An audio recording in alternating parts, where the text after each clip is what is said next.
வாழ் என்று கூறி என் உரையை நிறைவு செய்கின்றேன். நன்றி, வணக்கம்.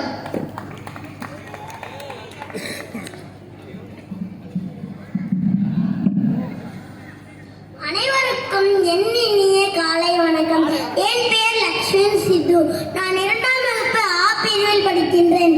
அக்காவுக்கு பிடித்த கதாபாத்திரம் காந்தாரின்னு சொன்னாங்க. ஆனா எனக்கு மிகவும் பிடித்தது கர்ணன். கர்ணனை பற்றி சில தகவலை கூற வந்துள்ளேன். எல்லா இதிகாசங்களிலும் நாயகன் என்று எளிதாக ஒருவரை சொல்லிவிட முடியும். ஆனால் மகாபாரதத்தில் நாயகன் என்று யாரை சொல்வது? என்னை கவர்ந்த நாயகன் தர்மத்தை தாங்கி பிடித்த கர்ணனை.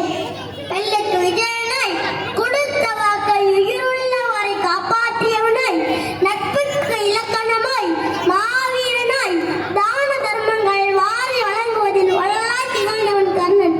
கர்ணன் செய்த தானமும் தர்மமும் புகழுக்கோ இல்ல புண்ணியத்துக்கோ இல்லை.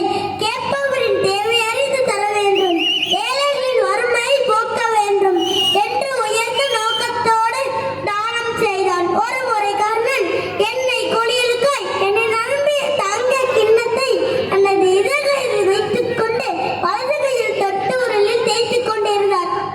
அந்த நேரத்தில் அங்கு ஒரு ஏழை முதியவர் வந்து தன் ஏழ்மையை கூறி தனக்கு உதவுமாறு கேட்டான். கேட்ட மறுகணமே கர்ணன் இடது கையில் இருக்கும் தங்க கிண்ணத்தை அவரிடம் தானமாக கொடுத்தார். இதை கவனித்துக் கொண்டிருந்த ஒருவர் கர்ணனிடம் வந்து தானத்தை வலது கையில் தான் தர வேண்டும், இது தங்களுக்கு தெரியாத